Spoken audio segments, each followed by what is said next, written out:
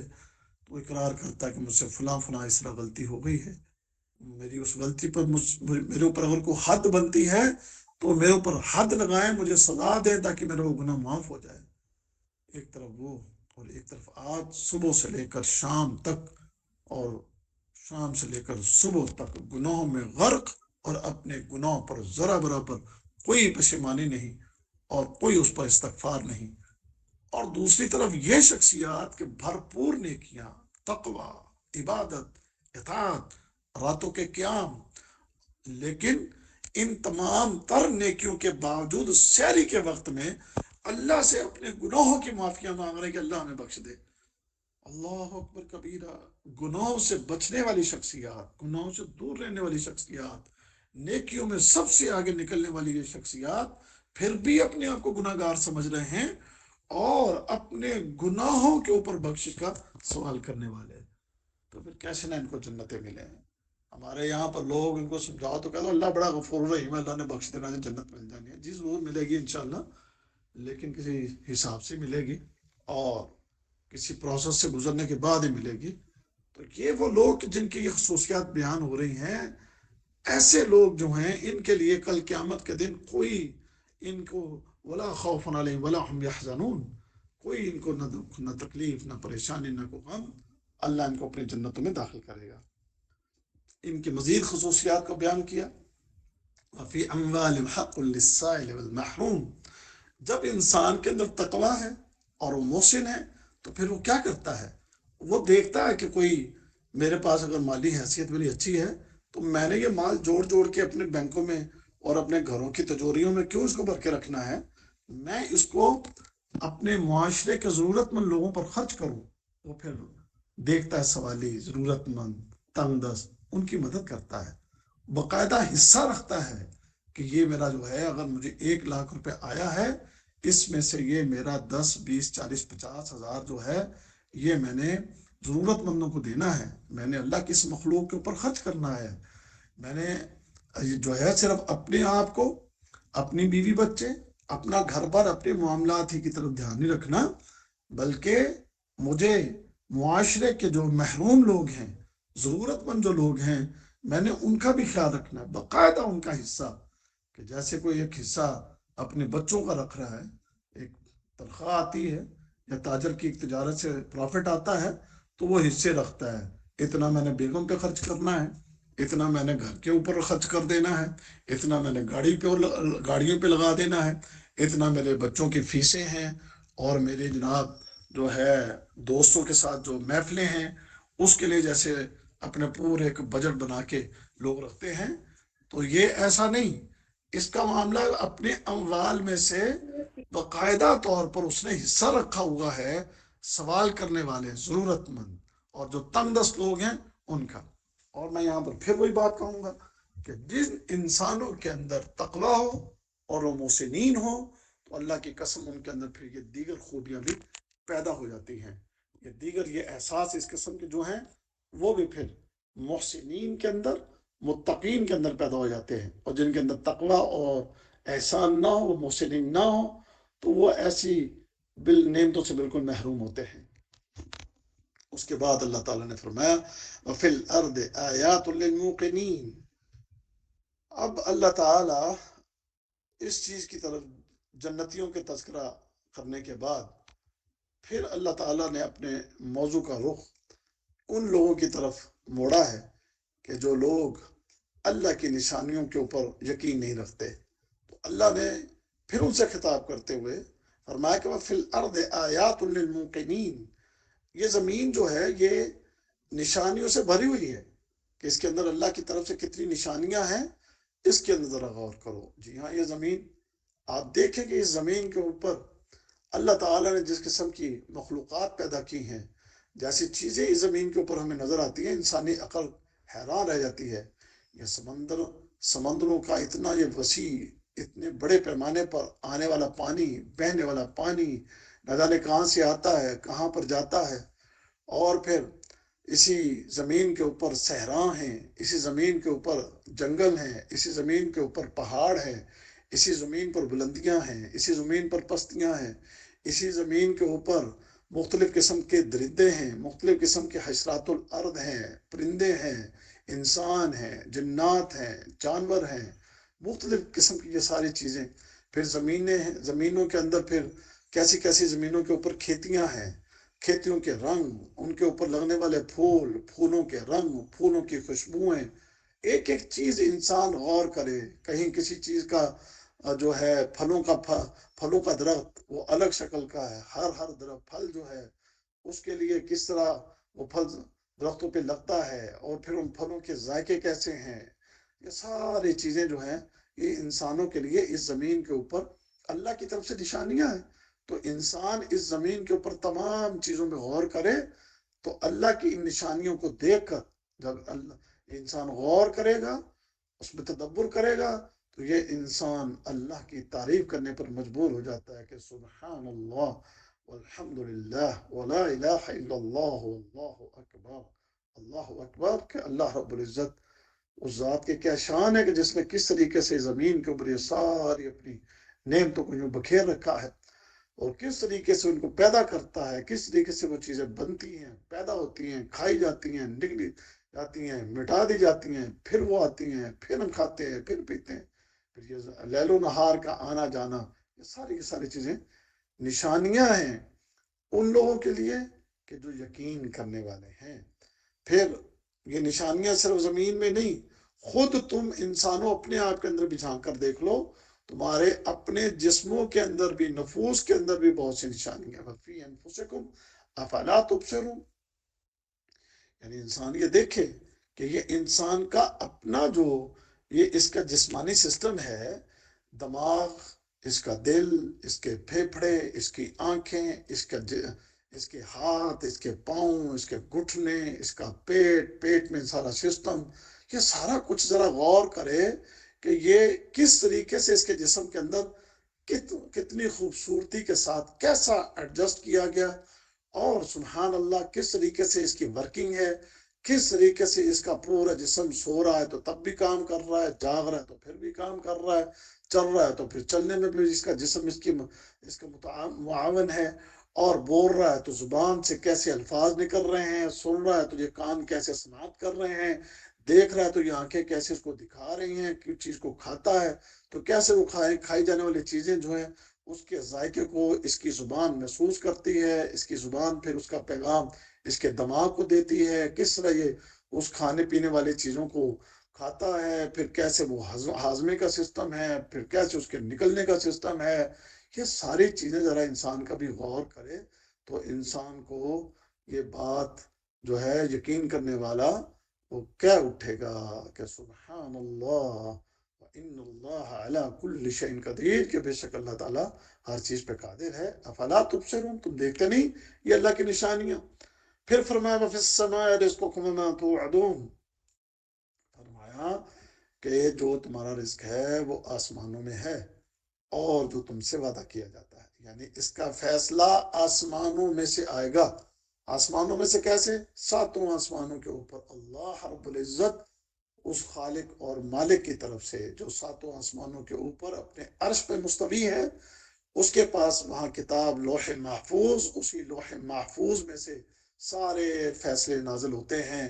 جس کا جو رزق ہے، جس کے ساتھ جو وعدے کیے گئے ہیں، اور جو آنے والے وقت کے وعدے ہیں، وہ سب کچھ آسمانوں سے رب کی طرف سے نازل کیا جاتا ہے. تمہارا سب کچھ زمینوں پر دوڑنے والوں اور زمین والوں کے پیچھے دوڑنے والوں اور زمین والوں سے امیدیں لگانے والوں اور زمین والوں کے سامنے جھکنے والوں اور صرف زمین کے اوپر ہی رہ کر زمین کی فکر میں رہنے والوں، تمہارا سب کچھ تو اوپر آسمانوں کے اوپر اس ہستی کے پاس ہے. تمہاری توجہ تو ادھر ہونی چاہیے، اور تم اپنی توجہ ساری کے ساری اسی زمین کے اوپر رکھ کر بیٹھے ہو اور اسی زمین کے اندر نیچے دھستے چلے جا رہے ہو. اپنی توجہ ادھر کرو، آسمانوں والے کی طرف. اور آسمان والے خالق اور مالک کی طرف کے جس کے پاس تمہارے رزق کی کنجیاں ہیں، جس کے پاس تمہاری خوشیاں ہیں، جس کے پاس تمہاری بیماریوں کا علاج ہے، جس کے پاس تمہاری تقدیروں کا الٹنا پلٹنا ہے، جس کے پاس تمہارا ہنسنا ہے، کھیلنا ہے، دنیا ہے، آخرت ہے، جنت ہے، جہنم ہے، وہ سب کچھ تو اوپر آسمانوں والے کے پاس ہے. اس کو تم نے چھوڑ رکھا ہے اور اس سے تم نے اپنی نظریں پھیر رکھی ہیں. تو اس کی طرف دھیان کرو، اس کی طرف اپنی نظریں پھیرو. فرمایا فَوَرَبِّ السَّمَاءِ وَالْأَرْضِ إِنَّهُ لَحَقٌّ مِثْلَ مَا أَنَّكُمْ تَنطِقُونَ. قسم ہے آسمانوں اور زمین کے رب کی، إِنَّهُ لَحَقٌّ، یہ جتنی باتیں کی جا رہی ہیں یہ حق ہیں، سچ ہیں، ثابت ہونے والی ہیں. مِثْلَ مَا أَنَّكُمْ تَنطِقُونَ، ایسے ہی یقین کر لو جیسے تم اپنی زبان سے نکلنے والے لفظوں پر تمہارا یقین ہے کہ تمہاری زبان بول رہی ہے اور اس سے آواز نکل رہی ہے، آواز پیدا ہو رہی ہے. جیسے تمہارا اس پر یقین ہے، ایسے ہی اللہ جو تمہیں قرآن میں یہ باتیں بتا رہا ہے اس پر یقین کر لو. یہی حق، یہی سچ، اور ایسا ہی ہے اور ہونے والا ہے. یہ تھی سورۃ الذاریات، اس کی آیت نمبر 23 تک کا ترجمہ اور تفسیر ہم نے پڑھ لیا. الحمدللہ رب العالمین. جی اب ہم چلیں گے اپنی گرامر کی کلاس کی طرف. جی نیچے آ جائیں، بڑا کریں مشق نمبر 1 کو، مشق نمبر 1. جی اس کو بڑا کریں اور بڑا کریں. ہاں جی بس ٹھیک ہو گیا، بس ادھر ہی رکھیں اس کو. جی یہ ہے مشق نمبر 1. یہاں پر یہ لکھا گیا ہے کہ جب آپ عربی کا کوئی اسم بولتے ہیں، کوئی آپ جملہ بولتے ہیں، تو آخر میں کسی بھی حرف کے اوپر جو بھی حرکت ہوتی ہے وہ حرکت پڑھی نہیں جاتی اس وقت جب اس پر ہم ٹھہرتے ہیں یا رکتے ہیں. مثال کے طور پر البیت، البیت یعنی تا کے اوپر کیا ہے؟ پیش ہے. لیکن جب یہ عربی کا قاعدہ ہے، یہ اصول ہے گرامر کا، عربی قاعدہ ہے کہ جب بھی ایسے حروف کے اوپر رکیں تو آخری حرف کے اوپر جو حرکت ہوتی ہے وہ نہیں پڑھی جاتی. تو اس کو پڑھیں گے البیت، البیت، اس کو پڑھیں گے البیت. اچھا ایسے ایک اور 2 مثالیں اور بھی دے دیتا ہوں، جیسے کہ انسان، انسان، انسان، ولد، ولد، بنت، بنت، خادم، خادم. یہ امید ہے آپ کو سمجھ آ گئی کہ وہ حرکت ہوتی چاہے وہ 2 پیش ہے، 1 پیش ہے، 1 زبر ہے یا 1 زیر ہے تو وہ نہیں پڑھی جاتی، اس کو وہاں پر جو ہے ڈراپ کر دیا جاتا ہے اس حرکت کو. اسی طرح اگر آخری حرف کے اوپر گولتا ہو، گولتا، یہ جیسے الزکاتن، الزکاتو، الزکاتو ہے یہ کیونکہ لام لگا ہوا اس لیے تنوین نہیں آنی.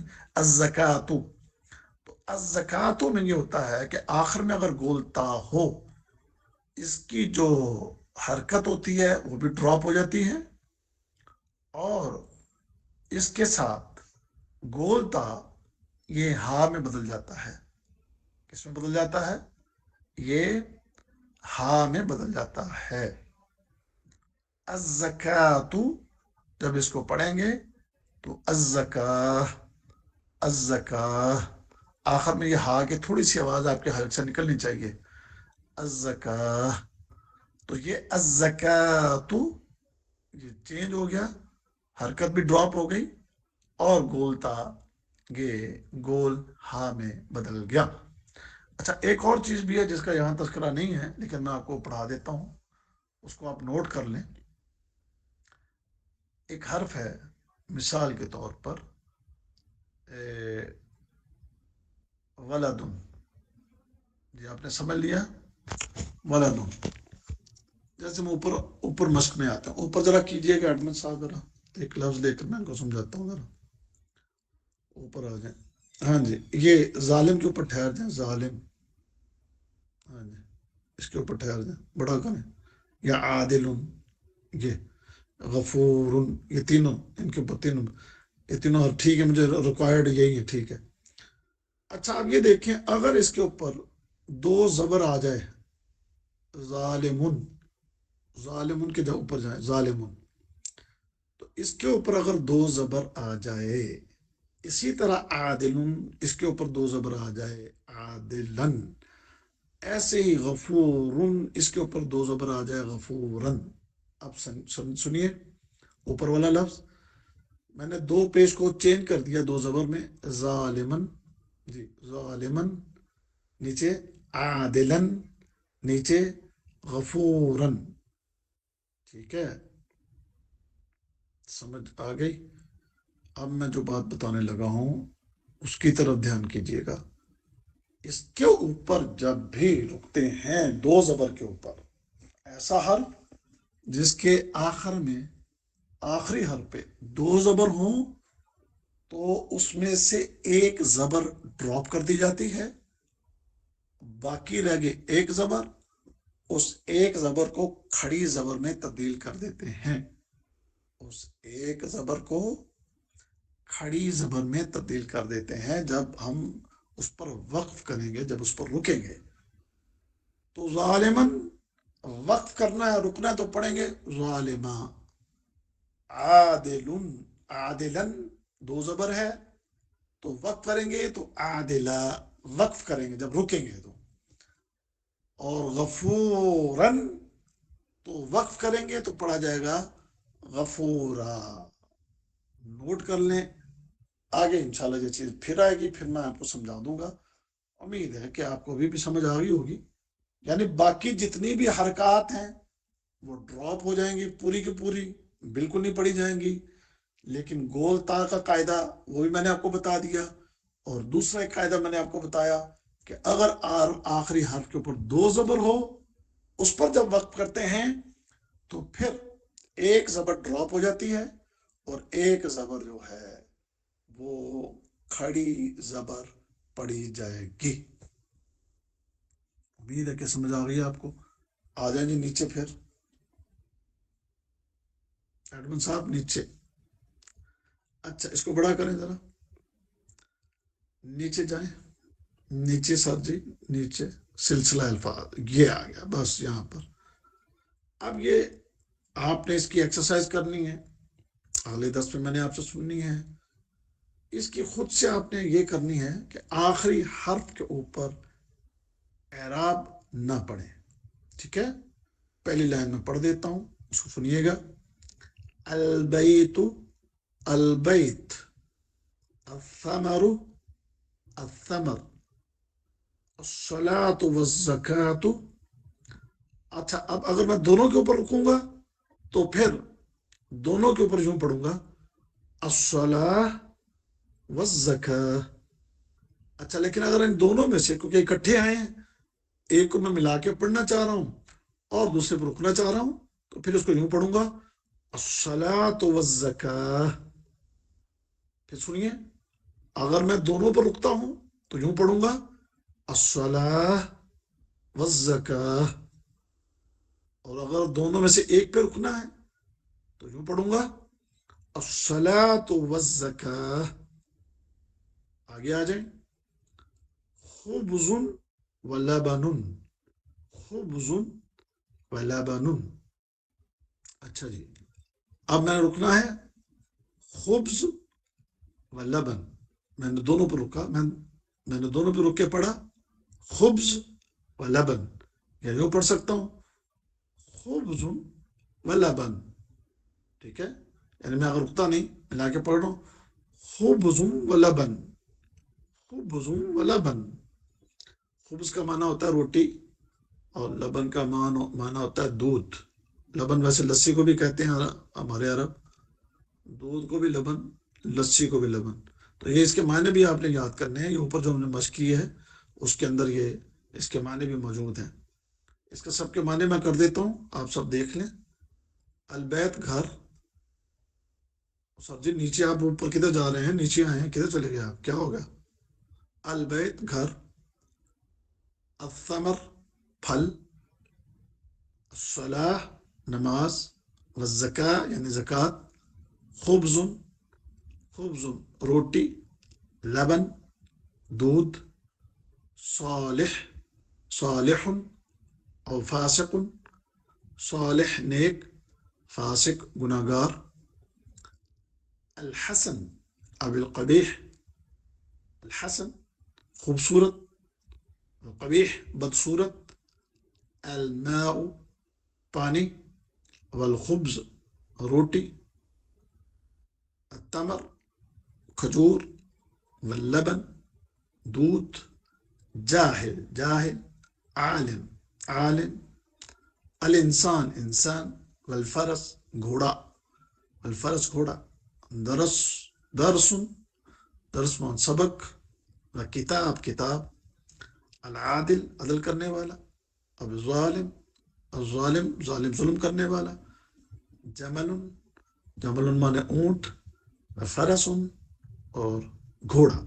یہ میں نے معنی آپ کو بتائے ہیں، باقی انشاءاللہ اس کی آپ نے ترکیب کرنی ہے، ان کے معنی بھی آپ نے یاد کرنے ہیں۔ ویسے جو اوپر ایکسرسائز دی ہوئی ہے اس کے اندر اس میں سے بہت سے الفاظ موجود ہیں، اوپر والے جو اوپر ایکسرسائز جو ہے اس میں آپ چیک کر لیجئے گا، یہ دونوں چارٹ جو ہیں ان کے اندر تقریباً یہ سارے الفاظ موجود ہیں، ان کے معنی بھی یاد کریں، اور کس طریقے سے ان کو پڑھنا ہے وہ اگلے درس میں آپ سے سنا جائے گا۔